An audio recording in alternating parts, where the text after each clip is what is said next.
Baik, assalamualaikum warahmatullahi wabarakatuh.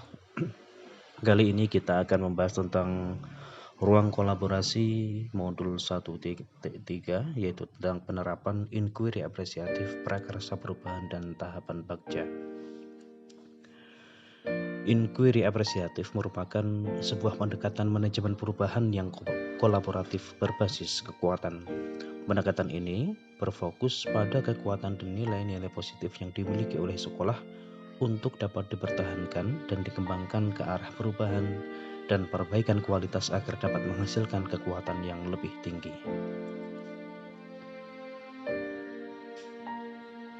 Selanjutnya adalah tahapan model bagja. Bagja sebenarnya dalam asal-usulnya ada kaitannya dengan bahasa Sunda yang berarti bahagia. Nah, selanjutnya bagja ini dalam penjelasannya, dalam penjabarannya dijelaskan per huruf yaitu B, A, G, J, dan juga A. Di mana B ini adalah buat pertanyaan, kemudian A-nya dia adalah ambil pelajaran, G-nya gali mimpi, C, jabarkan rencana, A, atur eksekusi.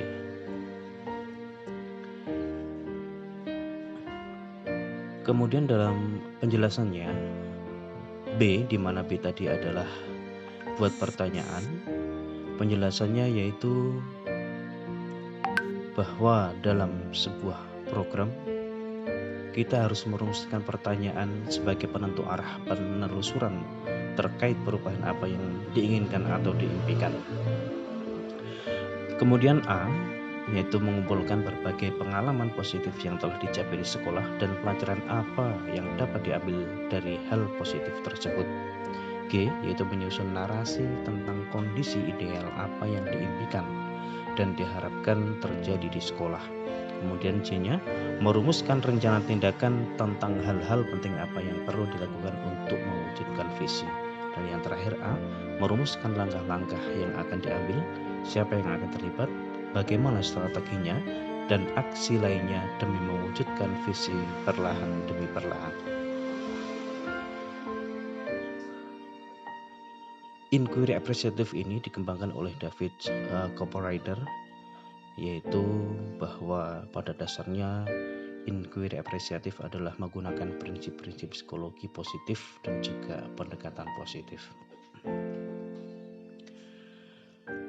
Langkah-langkah dalam penerapan inquiry apresiatif adalah yang pertama merumuskan visi yang ingin dicapai, kemudian yang kedua adanya prakarsa perubahan, dan yang ketiga adalah pengimplementasian atau pengejauhantahan menggunakan bagja. Kemudian dalam perumusan visi kami mengajukan visi yaitu mewujudkan murid yang beriman dan bertakwa terhadap Tuhan Yang Maha Esa, berakhlak mulia, berkebinekaan global, bergotong royong, mandiri, bernalar kritis dan kreatif, serta selalu berinovasi. Maka selanjutnya dalam menyusun prakarsa perubahan, kami mengambil salah satu prioritas dalam visi kami, yaitu yang terkait dengan beriman dan bertakwa terhadap Tuhan Yang Maha Esa dan juga berakhlak mulia. Maka prakarsa perubahan yang kami angkat adalah terkait dengan berakhlak mulia dan juga karakter ini, yaitu pembiasaan karakter salam senyum sapa sopan santun atau 5S. Selanjutnya dalam kerangka ajuan penyusunan prakarsa perubahan, kami juga menggunakan metode ATAP, yaitu A-nya adalah kita mengidentifikasi awal atau aset, kemudian T adalah tantangannya, A itu adalah aksi, dan P adalah pembelajaran.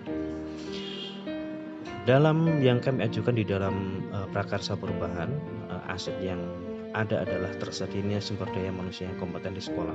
Kemudian tantangannya adalah kurangnya kesadaran murid dalam menerapkan 5S.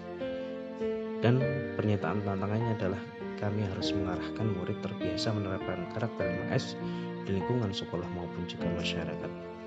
Kemudian aksi, yaitu pemberian pemahaman, teladan, dan melatih murid menerapkan karakter 5S dengan melakukan penyambutan murid di pintu masuk sekolah dan juga di depan kelas.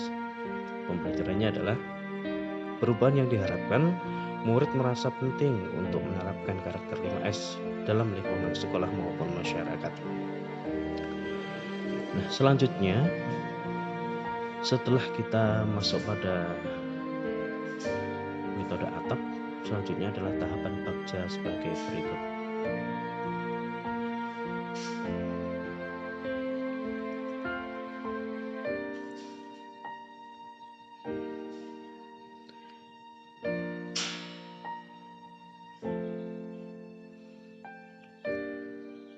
B yang pertama dalam buat pertanyaan yang kami usulkan adalah apa yang harus dilakukan untuk mengembangkan murid agar terbiasa menerapkan karakter 5S dan bagaimana model-model pembiasaan 5S itu. Tindakannya adalah membuat rencana pemetaan, kemudian berkomunikasi dengan kepala sekolah, kemudian memberdayakan dan mengelola aset sekolah secara optimal dalam pengembangan karakter 5S, dan mendata model-model karakter yang ingin dikembangkan. Kemudian A-nya, siapa yang sudah menerapkan 5S ini dengan baik? Apakah melalui pembiasaan 5S ini dapat meningkatkan budaya baik warga sekolah? Dan upaya apa yang dilakukan untuk meningkatkan karakter 5S ini? Maka tindakannya adalah berkonsultasi dengan orang yang sudah menerapkan karakter 5S, menyajikan pembelajaran karakter dan penerapan 5S, memberi contoh penerapan 5S, dan juga mendokumentasikan model karakter 5S yang ingin diterapkan. Kemudian G, gali mimpinya adalah pertanyaannya, apakah penerapan karakter 5S yang diterapkan akan terwujud? Seperti apa orang-orang yang terlibat dan bertindak, berpikir dan merasakan dari penerapan 5S ini? Kemudian sumber daya apa yang mendukung penerapan 5S ini? Jawabannya adalah konsisten dalam melakukan pembiasaan penerapan karakter 5S secara terus-menerus, kemudian juga mengajak warga untuk memberdayakan penerapan 5S. Kemudian ketiga, menciptakan suasana lingkungan belajar yang mendukung terwujudnya karakter 5S. Dan yang keempat, memotivasi guru agar percaya diri untuk menerapkan karakter 5S. Kemudian J-nya, siapa yang menerapkan karakter 5S, berapa lama target yang ingin dicapai, apa tindakan-tindakan yang bisa mendukung, bagaimana cara mengukurnya, dan bagaimana cara karakter 5S ini menjadi pembiasaan, dan siapa yang terlibat di dalamnya. Nah, jawabannya adalah kita harus berkomunikasi dan berkolaborasi dengan rekan guru dan kepala sekolah. Kemudian butuh waktu paling singkat dievaluasi 1 minggu setelah pemetaan sumber daya dan juga mereview kegiatan yang dilakukan. Kemudian menyusun capaian yang realistis setiap kali pertemuan dan proses pembelajaran 5S ini. Kemudian membuat suasana belajar dan lingkungan yang mendukung proses pembelajaran penerapan karakter 5S ini. Kemudian aktor eksekusi. Pertanyaan adalah siapa yang akan terlibat dalam mewujudkan penerapan ini? Bagaimana mereka mengkomunikasikan dan melaporkan kemajuan penerapan karakter 5S ini dan kepada siapa?